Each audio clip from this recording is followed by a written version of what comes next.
Hello दोस्तों, स्वागत है आप सबका अपने यूट्यूब चैनल मैथ्स माध्यम में। आई होप आप सब अच्छे होंगे और अपना ध्यान रख रहे होंगे। तो आज हम 9 दिसंबर की थर्ड शिफ्ट को सॉल्व करेंगे।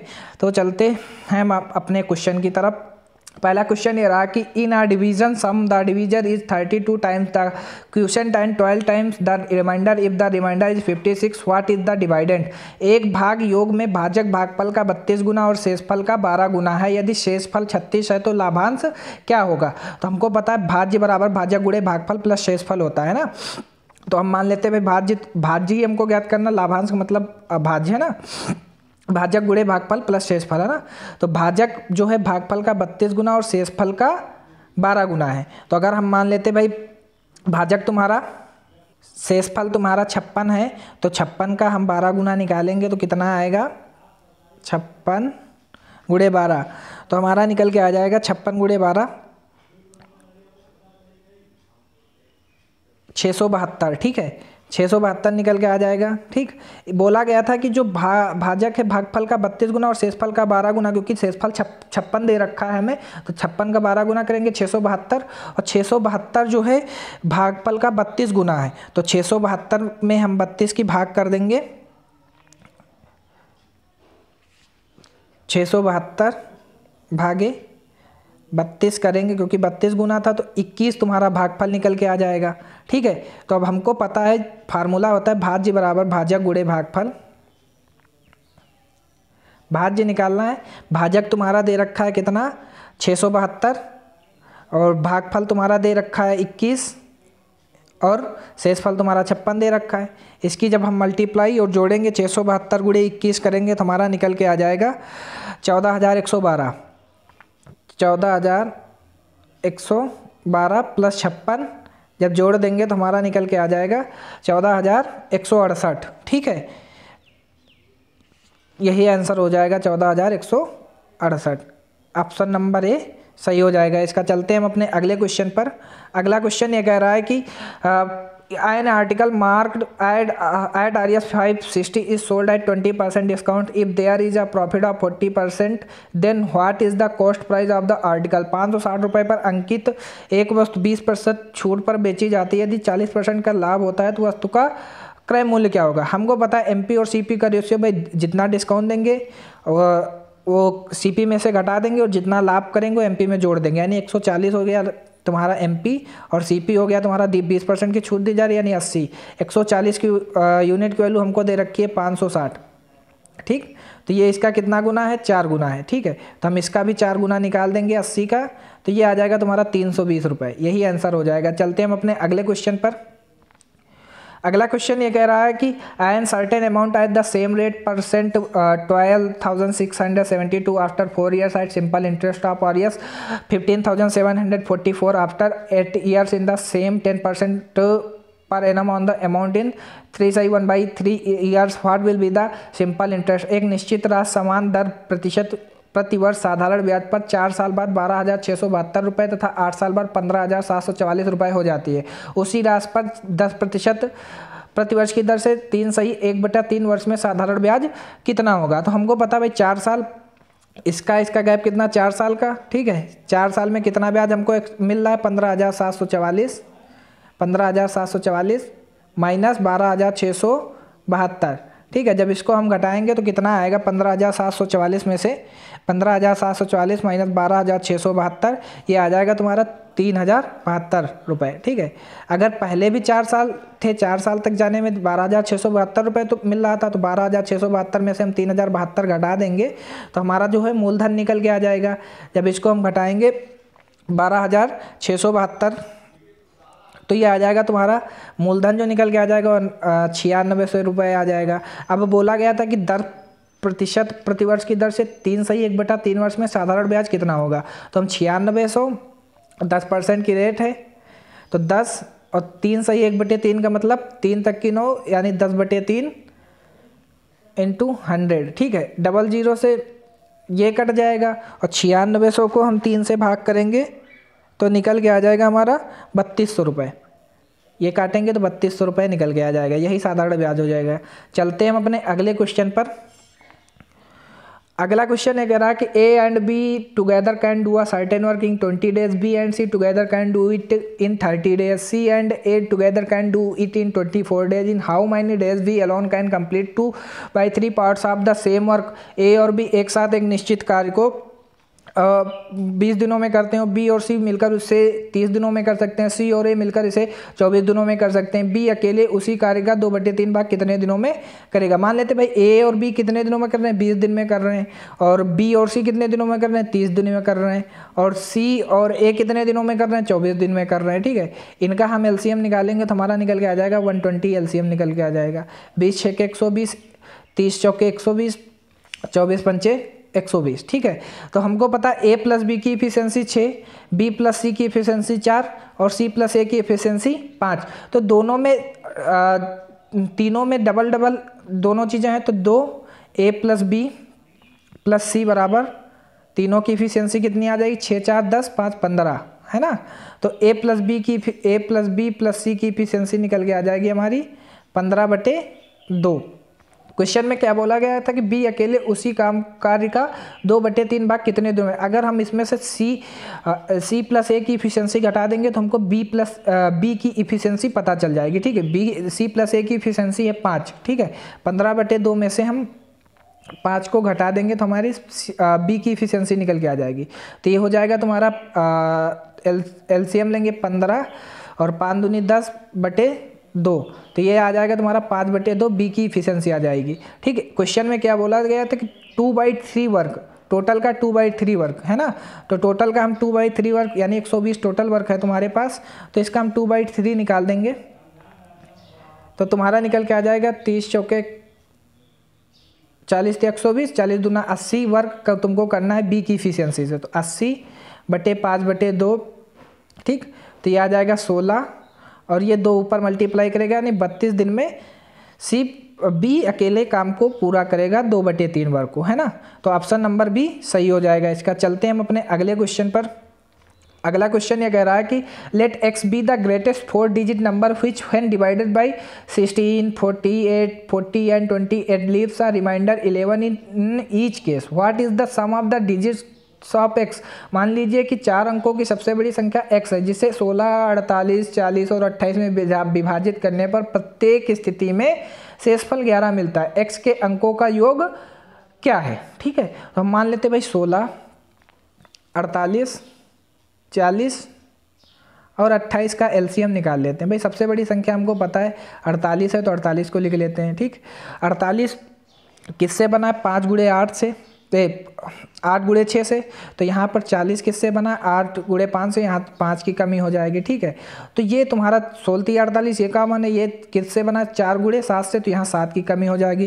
तो हम इसका एलसीएम निकालेंगे 48 × 5 × 7, तो हमारा एलसीएम निकल के आ जाएगा 1680। ठीक है, अब आपको पता है कि सबसे बड़ी संख्या 4 अंकों की 9999 होती है, तो 1680 में से हम 9999 को भाग कर देंगे। ठीक है, 9999 को, तो हमारा निकल के आ जाएगा कितना, 1680 × 4 बार जाएगा, 1680 × 4। ठीक है, 4 नहीं 5 बार जाएगा यानी 8400।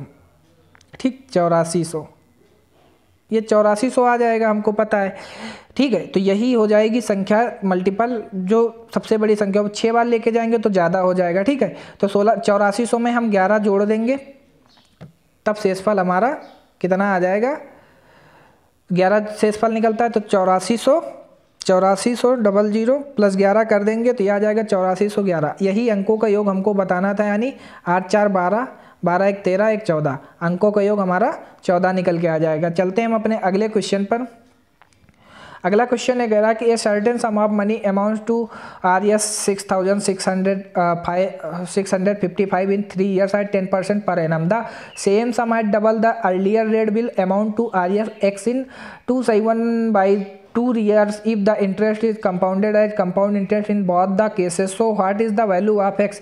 एक निश्चित राशि 3 वर्षों में 10% वर्ष की दर से 6655 रुपये हो जाती है। समान राशि पहले की दर से 2 गुनी दर पर 2/1/2 वर्षों में x रुपये होगी। यदि ब्याज दोनों मामले में चक्रवृद्धि ब्याज के रूप में संयोजित होता है तो x का मान ज्ञात कीजिए। हमको पता है 3 वर्षों में 10% की रेट से टोटल रेट ऑफ इंटरेस्ट होती है 1%, ठीक है। अगर हमको 33.1 ब्याज मिल रहा है तो हमारा मिश्रधन कितना हो जाएगा 133.1, क्योंकि 100% मूलधन होता है तो उसकी वैल्यू हमको दे रखी है। मिश्रधन 6,655 रुपये हो जाता है ना, तो 6,055 रुपये हो जाएगा। तो 6,655 भागे 133.1, तो 1 की वैल्यू हमारी निकल के आ जाएगी 50, ठीक है। तो 100 की वैल्यू निकल के आ जाएगी, यहाँ से हम मूलधन निकाल लेंगे यानी 5,000 रुपये। अब क्वेश्चन में क्या बोला गया था कि यदि ब्याज दोनों मामलों में क्या कहते हैं समान राशि पहले की दर से दोगुनी दर पर, भाई पहले 10% रेट थी, अब कितनी हो गई 20% हो गई, ठीक है। कितने टाइम के लिए 2.5 वर्ष के लिए। तो हम क्या करेंगे भाई, निकालना क्या हमको एक्स का मान निकालना है, कितने रुपए हो जाए 2.5 वर्षों में 100 रुपये होगी, तो हमको मिश्रधन ही निकालना है। तो हमको पता है भाई 20% की फ्रैक्शन होती है 5/1/5, तो 5 से 6 भाई 2 साल तक हो गया। अगला ईयर जो है हाफ ईयरली है तो वो फिर से तुम्हारा 10% है, तो 10 से 11 हो जाएगा। तो 5 चौ 25, 25 दामा 250, ठीक, और 6 छाक 36, 36 गुणे 11 करेंगे तो हमारा 396 आ जाएगा। तो हमको पता है 250 की वैल्यू हमको दे रखी है 5,000, ठीक, 5,000। 1 की वैल्यू हमारी निकल के आ जाएगी 20, तो हमको 396 की वैल्यू निकालनी है। तो हमारी निकल के आ जाएगी 396 की वैल्यू 7920 रुपये, यही आंसर हो जाएगा। चलते हैं हम अपने अगले क्वेश्चन पर।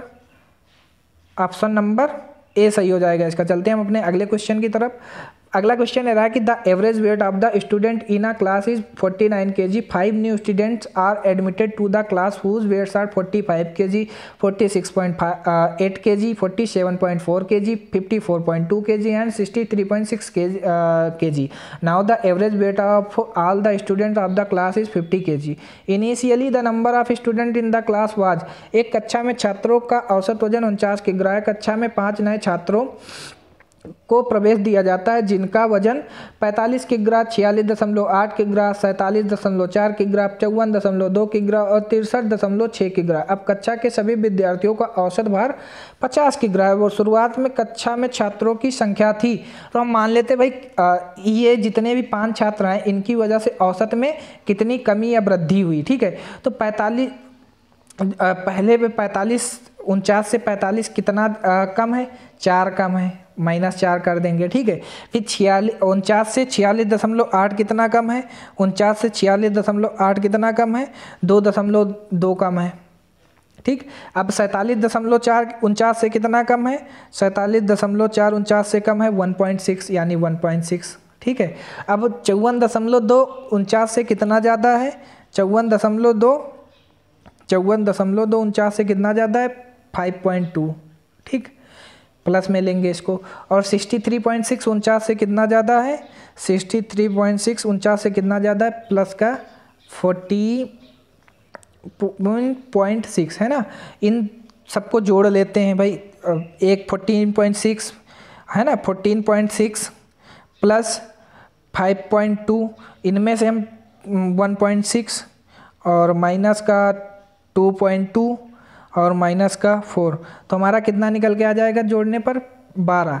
ये 12 कितनी जगह वजन बढ़ा रहा है, 5 जगह बढ़ा रहा है, तो 12 जोड़ देंगे इसको 49 में, तो 12 भागे 5, तो ये आ जाएगा 2.4, मतलब 49 में जोड़ेंगे 2.4 51.4 एवरेज वेट तुम्हारा हो गया इन 5 लोगों का, ठीक। अब चलते हैं हम एलिगेशन लगाते हैं इसमें। तो पहले 49 kg था, ठीक है, कुछ छात्रों का, अब बढ़ के कितना हो गया, जब 5 छात्र हैं तो 51.4 kg हो गया, और टोटल कितना हुआ ओवरऑल 50 kg। अंतर करेंगे 49 से 1 का होगा, और 51.4 से जब हम अंतर करेंगे तो 1.4 का होगा। दशमलव हटाएंगे यहाँ 0 बढ़ेगा, और 2 से काटेंगे 7, 2 से काटेंगे 5, तो 5 भाई 5 नए छात्र आए थे तो एक ये 5 की वैल्यू 5 दे रखी है, तो पहले कितने छात्र थे 7, इसकी भी वैल्यू निकाल देंगे 7, यही आंसर हो जाएगा। चलते हैं हम अपने अगले क्वेश्चन पर। अगला क्वेश्चन ये रहा कि the diameter of a circular garden is 140 metre, its area is equal to that of a rectangular field whose sides are in the ratio 11:7। The perimeter of the rectangular field is, एक वृत्ताकार बगीचे का व्यास 140 metre है, इसका क्षेत्रफल एक आयताकार खेत के बराबर है जिसकी भुजाओं का अनुपात 11:7 है। आयताकार खेत का परिमाप मीटर में है। हम मान लेते भाई बगीचे का वृत्ताकार का क्षेत्रफल जो होता है वो होता है पाई आर स्क्वायर, ठीक है। तो पाई की वैल्यू हम रखेंगे कितनी, 22/7, तो 22/7 यहीं रख लेते हैं। तो 22/7 और डायामीटर त्रिज्या का आधा होता है, त्रिज्या डायामीटर की आधी होती है, तो 140 का आधा करेंगे 70 × 70। ये किसके बराबर आयताकार क्षेत्रफल, यानी 11x × 7x। भाई दोनों का क्षेत्रफल बराबर होगा ना, तो ये 11 दूना 22, 7 धाम में 70, और ये कितना 7 धाम में 70, ठीक। तो x स्क्वायर बराबर आ जाएगा 10 स्क्वायर × 2, तो x बराबर अंडर रूट जब करेंगे तो ये आ जाएगा 10√2, है ना। तो यहाँ से भुजा निकल के आ जाएगी x बराबर 10√2। अब आयताकार खेत का परिमाप हमसे पूछा गया है, तो आयताकार खेत का परिमाप होता है 2 गुणे लंबाई प्लस चौड़ाई, तो 2 गुणे भाई 11x और प्लस 7x करेंगे यानी 18x आ जाएगा, ठीक। तो हमको पता है 2 गुणे 18 और x की वैल्यू हमको कितनी निकाली है, 10√2 निकाली है। तो 18 दूना 36 यानी 360√2, ये इसका परिमाप निकल के आ जाएगा आयत का। चलते हैं हम अपने अगले क्वेश्चन पर। अगला क्वेश्चन ये कह रहा है कि Apurva bought 26 kg of apples for Rs 2340, he sold them at a profit equal to the selling price of 6 kg of apples per KG. The selling price was, Apurva ने 2340 रुपये में 26 किलो सेब खरीदा, उसने उन्हें 6 किग्रा सेब के विक्रय मूल्य के बराबर लाभ पर बेचा। सेब प्रति किग्रा का विक्रय मूल्य था, हम मान लेते भाई 26 kg सेब खरीदा, तो उसका 26 SP, उसमें से 26 CP घटा देंगे, ठीक है। जितने सेब खरीदे उतने बेच दिए, तो उसको लाभ कितना हुआ, 6 kg के विक्रय मूल्य के बराबर उसको लाभ हुआ, ठीक। इतना समझ गए। तो ये आ जाएगा तुम्हारा, ये 26 CP उधर जाएगा, ये इधर आ जाएगा, यानी 20 SP बराबर 26 CP। और रेशियो जो बनेगा SP और CP का बनेगा, वो बनेगा SP/CP 26/20। हमको बताना क्या है भाई, विक्रय मूल्य बताना है 2301 सेब का, तो 2340 प्रति किग्रा सेब का, है ना। तो 2340 में से हम 26 को भाग कर देंगे, तो हमारा निकल के कितना आ जाएगा, 90, है ना। यहाँ पे 90 निकल के आना चाहिए भाई। SP की वैल्यू हमारी दे रखी है 26, तो SP से ही तो भाग करनी है, एक प्रति किग्रा विक्रय मूल्य क्या होगा, है ना भाई। CP की 20, SP 26, 20 की चीज़ को 26 में बेचा जा रहा है। तो या फिर ऐसे कर सकते हैं, 2340 को जब हम 20 से भाग करेंगे तो हमारा निकल के कितना आ जाएगा, 117 रुपये। यही आंसर होना चाहिए भाई, ऑप्शन मैच करना है तो यही आंसर होना चाहिए भाई। CP तुम्हारा 20 है तो प्रति किग्रा, यानी वैसे ही हिसाब से मेरे हिसाब से तो 90 रुपये आना चाहिए आंसर, क्योंकि भाई SP की वैल्यू पूछी है, विक्रय मूल्य था, ठीक है। तो मेरे हिसाब से 90 आना चाहिए। वैसे भी अगर CP की वैल्यू तुम्हारी 20 दे रखी है और SP 26 दे रखा है, रेशियो इसीलिए बनाया था मैंने कि SP और CP का रेशियो क्या बनता है। अब CP से तो भाग नहीं करेंगे, विक्रय मूल्य पूछा है तो विक्रय मूल्य का हम भाग करेंगे। चलते हैं अपने अगले क्वेश्चन पर। अगला क्वेश्चन ये कह रहा है कि if the radius of a right circular cone is decreased by 20% and its height is increase by 60%, then it is volume. यदि एक लंब वृत्तीय शंकु की त्रिज्या 20% कम कर दी जाए और इसकी ऊंचाई 60% बढ़ा दी जाए तो इसका आयतन क्या होता है। भाई लंब वृत्तीय शंकु की जो क्षेत्रफल होता है, आयतन होता है, वो होता है 1/3 πr स्क्वायर h। भाई 2 बार स्क्वायर है तो 5 का स्क्वायर कर देंगे। भाई 20% की फ्रैक्शन होती है कितनी, 1/5, तो 5 से 4, 5 से 4 और 60% बढ़ा दी जाती है। 60% का मतलब 20, 23, 8, 20, 2500, 5 से 8 कर दिया गया, तो ये आ जाएगा तुम्हारा 125 और 4 चौके 16 यानी 128। कितनी बढ़ी, कितना बढ़ा आयतन, 3। 3/125 गुणे 100 भाग करेंगे तुम्हारा 3/125 गुणे 100 2.4% तुम्हारा जो है आयतन बढ़ जाएगा, यानी ऑप्शन नंबर डी सही हो जाएगा। चलते हैं हम अपने अगले क्वेश्चन पर। अगला क्वेश्चन ये रहा कि a sum of Rs 23,808 is to be divided among A B C and D such that the shares of A and B are in the ratio 8:9, the shares of B and C are in the ratio 3:5 and the shares of C and D are in the ratio 1:2। What is the shares of B. 23,808 रुपये की राशि को A B और सी के बीच इस प्रकार विभाजित किया जाता है कि ए और बी के शेयरों का अनुपात 8:9 और बी और सी के शेयरों का अनुपात 3:5 और सी और डी के शेयरों का अनुपात 1:2 है। बी का हिस्सा कितना है, ए बी सी डी, ठीक है। अब बोला गया था कि ए और बी के शेयरों का अनुपात कितना दे रखा है 8:9, ठीक। और बी और सी के शेयरों का अनुपात 3:5, सी और डी के शेयरों का अनुपात 1:2। करते हैं बराबर 5, 9, 9, 3, 1, 1, ठीक। 8 त्रिका 24, 9 त्रिका 27, 9 पचे 45, 9 पचे 45 दूना 90, ठीक। सबको जोड़ते हैं, बी का हिस्सा 27 है, सबको जोड़ लेते हैं 90, total amount 90 plus 45 plus 27 plus 24, 186 की वैल्यू दे रखी है हमको, कितनी 186 आया टोटल जोड़ के 28,808, ठीक है। एक की वैल्यू हम यहाँ से निकालते हैं 28,808 भागे 186, सॉरी यहाँ पे ना 23,808 दे रखा था ना, 23,808। एक की वैल्यू यहाँ से निकालेंगे तुम्हारी निकल के आ जाएगी 126। हमको बी की वैल्यू बतानी है, बी की वैल्यू हमारी कितनी निकल के आई है 27, तो 27 की वैल्यू हम निकाल देंगे यहाँ से 27 3456, ठीक है। ये एक की वैल्यू हमारी ना 126 नहीं निकल के आएगी, एक की वैल्यू हमारी निकल के आएगी 128, ठीक है। 3456 हमारा आंसर हो जाएगा, ऑप्शन नंबर डी से हो जाएगा। चलते हैं हम अपने अगले क्वेश्चन पर। अगला क्वेश्चन ये कह रहा है कि रेमू लेंड्स 10% ऑफ an amount to Sushma, 20% of the remainder to Rekha, 50% of the remainder to Surabhi and 40% of the remainder to Avani. Now if he is left with an amount of Arias 27,000, Avni will get the amount paid. Remo एक राशि का 10% सुषमा को, शेष का 20% रेखा को, शेष का 50% सुरभि को और शेष का 40% अवनी को देता है। अब यदि उसके पास 27 रुपये की राशि बची है तो अवनी को भुगतान की गई राशि क्या है। हम मान लेते भाई लास्ट वाले को ही देना है तुमको, तो बाकी सारी चीज़ें कांस्टेंट रहेंगी। भाई शेष कितना बच रहा है, 40% था, तो अवनी ने 60 सुरभि को और शेष का 40% अवनी को देता है। तो 2700 की राशि है, ये 60% तुम्हारा बचेगा, अवनी को बताना है 40% निकालना है हमको। तो ये भाग करेंगे तुम्हारा, तो 3 दूनी 6 और 3 नवा 27 और 2 दूना 4, ठीक है। तो 1800 900 की गुणा कर देंगे, यानी 1800 रुपये अवनी को भुगतान किया गया। चलते हैं हम अपने अगले क्वेश्चन पर।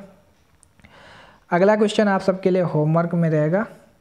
A's income is 125% more than that of B and C's income is 60% less than that of A and B together. C's income is what percent less than A's income? तो A की आय B की आय से बस 125% अधिक और C की आय और A और B की कुल आय का 60% कम है। C की आय A की आय से कितने % कम है। तो ये क्वेश्चन मैंने इसके पहले 2-3 शिफ्टों पहले मैंने कराया था ऐसे क्वेश्चन, तो आप लोगों के लिए ये क्वेश्चन होमवर्क में रहेगा। कमेंट बॉक्स में आंसर जरूर करना और क्लास को ज़्यादा से ज़्यादा शेयर करिएगा। मिलते हैं कल इसी टाइम पे। Thank you so much all of you and bye bye, take care.